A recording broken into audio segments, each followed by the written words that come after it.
नमस्कार मित्रांनो, स्वागत आहे तुमचं डी मराठी या यूट्यूब चॅनलवर।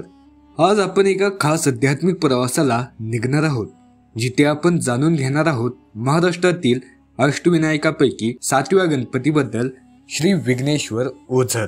हा गणपती त्याच्या विघ्नहर्ता स्वरूपासाठी प्रसिद्ध आहे आणि त्याच्या मंदिरामागे अनेक पौराणिक कथा आणि रहस्य दडलेले आहेत। या प्रवासात आपण या मंदिराची संपूर्ण माहिती, त्याचं धार्मिक महत्त्व आणि काही रोचक रहस्य जाणून घेणार आहोत। तर चला बाप्पाच्या आशीर्वादाने सुरू करूया। भाग 1, श्री विघ्नेश्वर मंदिर, स्थान आणि वैशिष्ट्ये। श्री विघ्नेश्वर मंदिर हे पुणे जिल्ह्यातील जुन्नर तालुक्यात कुकडी नदीच्या तीरावर वसलेलं आहे। पुणे नाशिक रस्त्यावर पुण्यापासून सुमारे 85 किलोमीटर अंतरावर हे मंदिर आहे। हे मंदिर अष्टविनायकापैकी 7वं स्थान मानलं जातं आणि येथील गणपतीची मूर्ती स्वयंभू म्हणजे स्वतःहून प्रकट झालेली आहे। मंदिराची रचना मंदिर पूर्वमुखी आहे आणि त्याला भक्कम दगडी तटबंदी आहे। मंदिराचा कळस आणि शिखर सोन्याने मढवलेला आहे, ज्यामुळे त्याला एक वेगळी शोभा प्राप्त होते।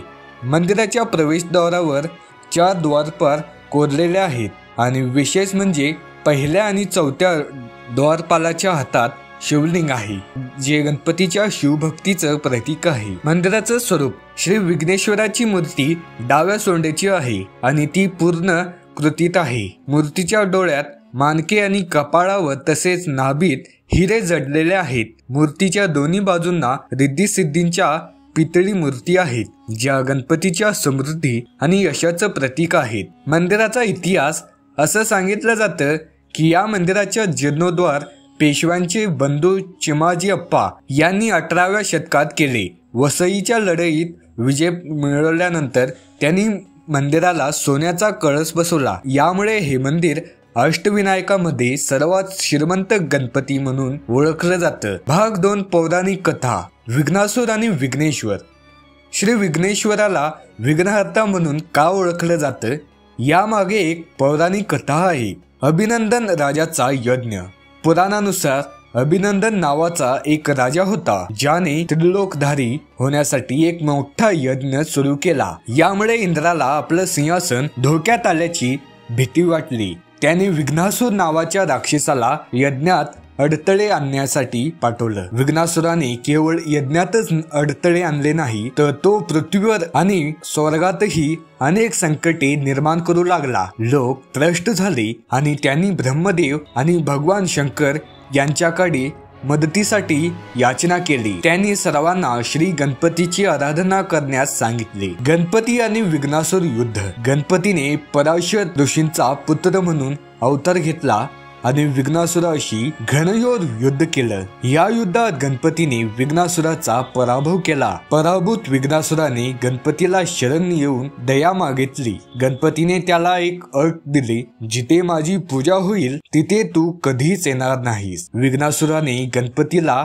विनंती केली की त्याच्या नावापुढे विघ्न हा शब्द जोडला जावा। तेव्हापासून गणपतीला विघ्नेश्वर किंवा विघ्नहर्ता म्हणून ओळखलं जाऊ लागलं। ही कथा सांगते, श्री विघ्नेश्वर आपल्या भक्तांच्या सर्व अडथळ्यांना दूर करतो आणि त्यांना यश मिळवून देतो। रहस्य आणि चमत्कार। श्री विघ्नेश्वर मंदिराशी अनेक रहस्यमय आणि चमत्कारिक कथा जोडलेल्या आहेत, ज्यामुळे या मंदिराला विशेष महत्त्व आहे। स्वयंभू मूर्ती। विघ्नेश्वराची मूर्ती स्वयंभू आहे, म्हणजेच ती स्वतःहून प्रकट झाली आहे। अनेक भक्तांचा असा विश्वास आहे की या मूर्तीत गणपतीची विशेष शक्ती आहे, जी थेट भक्तांच्या मनोकामना पूर्ण करतो। हिरे आणि मानके। मूर्तीच्या कपाळावर आणि नाभीवर जडलेले हिरे आणि डोळ्यातील मानके यांना चमत्कारिक शक्ती मानली जाते। असं सांगितलं जातं की या मूर्तीच्या दर्शनाने मनाला शांती आणि सकारात्मक ऊर्जा मिळते। पेशव्यांचा आशीर्वाद। चिमाजी अप्पा यांनी वसईच्या विजयानंतर येथे मंदिराचा जीर्णोद्धार केला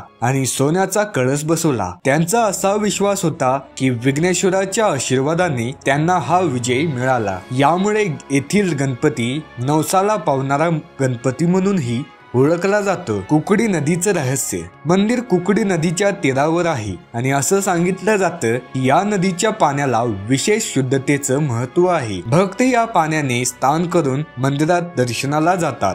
अंगारकी चतुर्थीचा उत्सव. प्रत्येक अंगारकी चतुर्थीला येथे प्रचंड गर्दी होते. भक्तांचा असा विश्वास आहे की या दिवशी विघ्नेश्वराचं दर्शन घेतलं तर सर्व संकटे दूर होतात. काही भक्तांनी येथे नवस बोलून त्यांच्या इच्छा पूर्ण झाल्याचं कथा सांगितल्या जातात. भाग 3 अष्टविनायक यात्रा आणि विघ्नेश्वराचं स्थान. अष्टविनायक यात्रेत श्री विघ्नेश्वर मंदिर हे 7वं स्थान आहे. परंपरेनुसार ही यात्रा मोरगावच्या मोरेश्वरापासून सुरू होते आणि सर्व 8 मंदिरांना भेट देऊन पुन्हा मोरगावला परत येऊन संपन्न होते. ओझरचं विघ्नेश्वर मंदिर लेण्याद्रीपासून 20 किलोमीटर आणि सुमारे 45 मिनिटाच्या अंतरावर आहे. पुणे नाशिक रस्त्यावर नारायणगाव जवळून ओझरला जाता येतं. मंदिर दर्शनाची वेळ सकाळी 5 ते रात्री 11 आहे.